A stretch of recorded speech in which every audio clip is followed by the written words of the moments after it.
Hi guys, welcome back my channel. పిల్లలు carrot తినని మారం చేస్తున్నారా?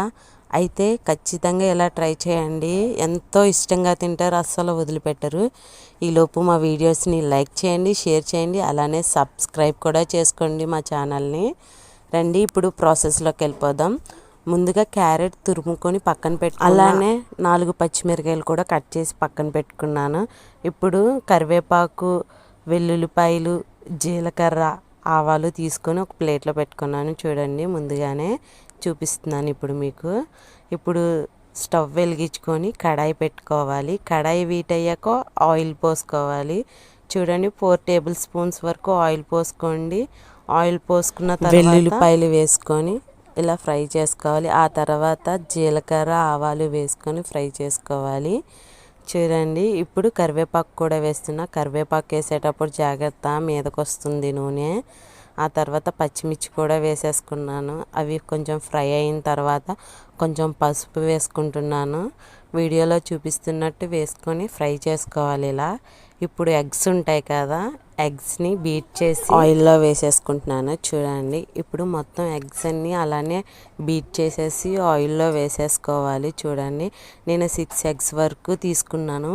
ఎగ్స్ మొత్తం ఇప్పుడు బాగా కలుపుకోవాలి ఆయిల్లో. చూడండి, ఇప్పుడు వీడియోలో చూపిస్తున్నట్టు కలుపుకోండి, లేకపోతే మాడు పట్టేస్తుంది. చూడండి, చూసారా, కొంచెం అడుగు పట్టేసింది.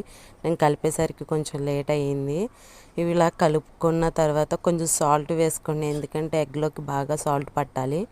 చూసారా, కొంచెం సాల్ట్ వేసుకున్న తర్వాత క్యారెట్ తురుము ఉంది కదా, క్యారెట్ తురుము మొత్తం వేసేసుకుంటున్నాను. చూడండి, వీడియోలో చూపిస్తున్నట్టు ఇలా కలుపుకోండి, మొత్తం మిక్స్ అయ్యేటట్టు. కలుపుకున్న తర్వాత మూత పెట్టేసి మగ్గనివ్వండి. చూడండి, చూసారా, కొంచెం ఫ్రై అయింది కదా, మధ్య మధ్యలో ఇలా కలుపుకుంటూ ఉండాలి. ఆ తర్వాత కొంచెం ధనియాల పౌడర్ వేస్తున్నాను. చూడండి, ధనియాల పౌడర్ వేసుకొని బాగా కలుపుకోండి. కొంచెం ఫ్రై అయింది కదా, ఇప్పుడు మళ్ళీ మూత పెట్టేసుకోవాలి. మూత పెట్టేసి చూపిస్తున్నాను. ఇప్పుడు మూత తీసి చూసారా, ఎంత క్యారెట్ తురిమేసామో, ఎంత ఆఫ్ అయిపోయింది ఇప్పుడు కదా, బాగా మగ్గినట్టు. ఆ తర్వాత కొంచెం సాల్ట్ చూసుకొని సాల్ట్ వేసుకోండి, ఎందుకంటే ఎగ్స్లో వేసాం కదా, ఒకవేళ ఎక్కువైపోతుంది, చూసుకొని వేసుకోండి. ఆ తర్వాత 1 స్పూన్ వరకు కారం వేసుకోవాలి.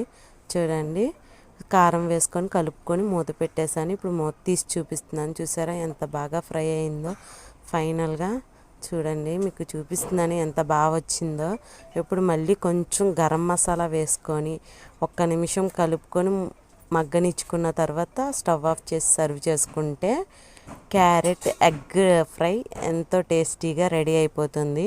మీలో ఎంతమందికి ఈ కర్రీ తెలుసో కామెంట్ సెక్షన్లో కామెంట్ చేయండి. అలానే మీరు కూడా ట్రై చేసి ఎలా వచ్చిందో కూడా కామెంట్ సెక్షన్లో కామెంట్ చేయండి. ప్లీజ్ గాయ్స్, మా ఛానల్ని సబ్స్క్రైబ్ చేసుకోండి, అలానే మా వీడియోస్ని లైక్ చేయండి, షేర్ కూడా చేయండి. Please support for me.